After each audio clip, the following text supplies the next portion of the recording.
Pagar o no pagar la renta de los locales comerciales durante el estado de alarma.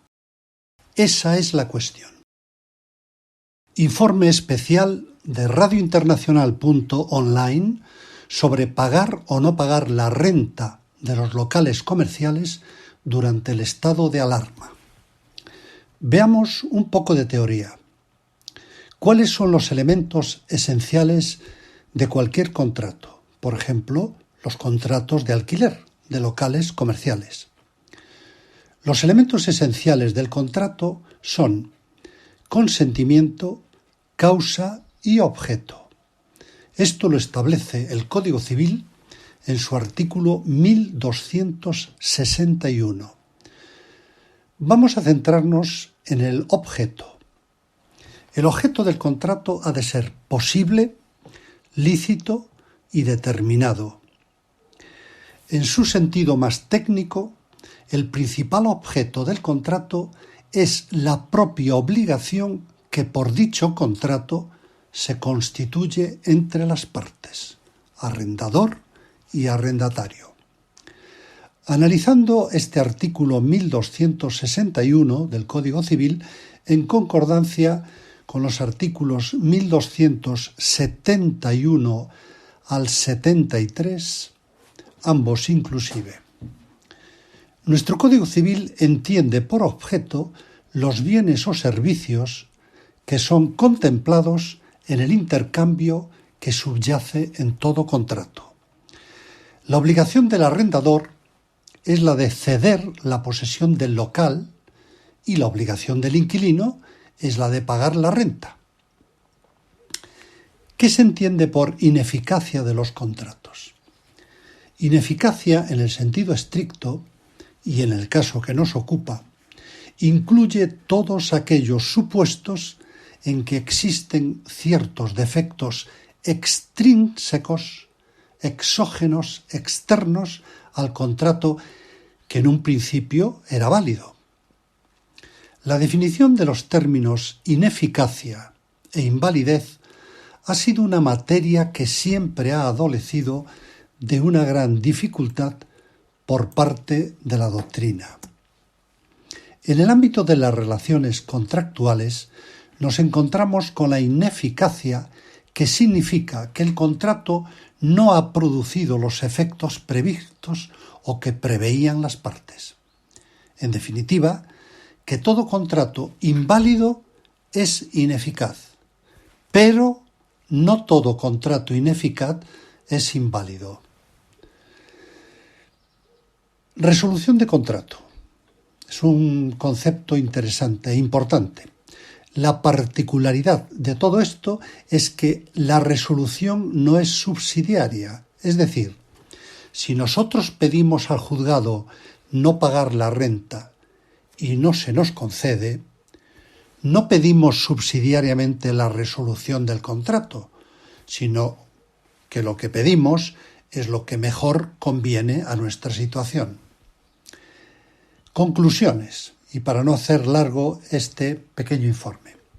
En el caso que nos ocupa, que es el cese de la actividad derivada de una imposición legal por el estado de alarma, parece evidente que los contratos de alquiler de local de negocio han sufrido una congelación del objeto de dicho contrato, por causas externas y derivadas del Real Decreto que instituye la situación de alarma y el cierre de las actividades no esenciales de los bienes y servicios prestados normalmente. Parece lógico pensar, pues, que dichos contratos presentan desde el inicio del estado de alarma y hasta su finalización una parálisis del objeto del contrato de alquiler, por lo que asimismo debieran paralizarse las contraprestaciones que los inquilinos están obligados a pagar, que es exactamente la renta mensual por el local arrendado. Y la pregunta es, ¿qué posibilidades se presentan a los inquilinos frente a los arrendadores? El título preliminar del Código Civil establece en su artículo 3.1 textualmente, las normas se interpretarán según el sentido propio de sus palabras, en relación con el contexto, los antecedentes históricos y legislativos y, ojo, aquí viene lo importante, y la realidad social, el estado de alarma, del tiempo en que han de ser aplicadas. Se establece en este precepto, contenido en el título preliminar, que se convirtió tras la reforma de 1974 en una auténtica parte general normativa del Código Civil, en un principio general al que debe acomodarse la interpretación de las normas. Y el punto 2 de este mismo artículo 3 dice: 2. La equidad habrá de ponderarse en la aplicación de las normas, si bien las resoluciones de los tribunales sólo podrán descansar de manera exclusiva en ella cuando la ley expresamente lo permita.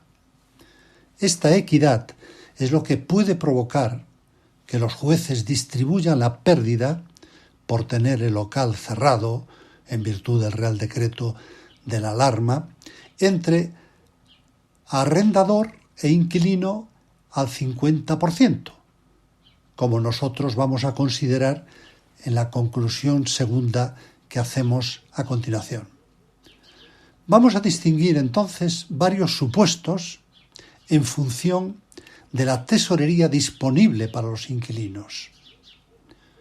Primero, inquilinos sin problemas de tesorería. Aquellos que no tienen problemas de tesorería deben pagar el alquiler normalmente, pero haciendo llegar fehacientemente, por telegrama, por burofax o por correo electrónico, al propietario que pagan la renta, entre comillas, ad cautelam. Son dos palabras, la primera una A y una D, ad, y la segunda cautelam, acabado en M, por el estado de alarma, teniendo cerrado su local. Una vez pasado dicho estado de alarma, deben iniciar un proceso judicial para que el propietario les devuelva la renta pagada durante el estado de alarma. Esto es, aquellos inquilinos que no tienen problemas de tesorería. Segundo, inquilinos que tienen problemas de tesorería, pero que no son graves o muy graves. Los que tienen algún problema de tesorería deben pagar el alquiler normalmente al 50% de la renta normal, haciendo llegar igualmente, de una manera fehaciente, por telegrama, por burofax o por correo electrónico, al propietario que pagan esta renta ad cautelam, por el estado de alarma, teniendo cerrado su local. Una vez que pase el estado de alarma, deben iniciar un proceso judicial para que el propietario le devuelva la mitad de la renta pagada durante el estado de alarma. Tercero, inquilinos con graves problemas de tesorería que le impiden pagar la renta incluso al 50%. Estos inquilinos, como no pueden pagar ni siquiera el 50% de la renta mensual, deben hacer llegar fehacientemente, por telegrama, por burofax o por correo electrónico, al propietario que sólo pueden pagar esta renta ad cautelam, en un porcentaje menor del 50% de la renta, por el estado de alarma, porque tienen cerrado su local.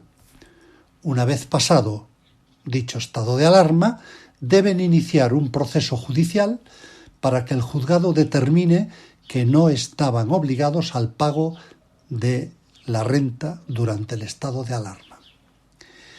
Y, en último lugar, aquellos inquilinos con muy graves problemas de tesorería que le impidan pagar nada de la renta.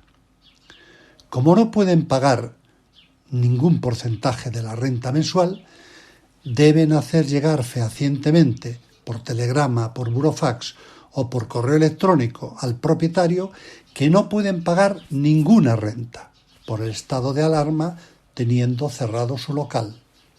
Una vez que haya pasado dicho estado de alarma, deben iniciar un proceso judicial para que el juzgado determine que no estaban obligados al pago de la renta durante el estado de alarma. Así pues, incluso podría darse una especie de enriquecimiento injusto por parte del propietario si éste cobrase la renta normalmente por un local que está cerrado por imperativo legal en el estado de alarma. Este ha sido un informe emitido por el grupo Iberjuris, abogados, auditores y consultores, su página web iberjuris.net, para radiointernacional.online. Les habló Alberto Atanes.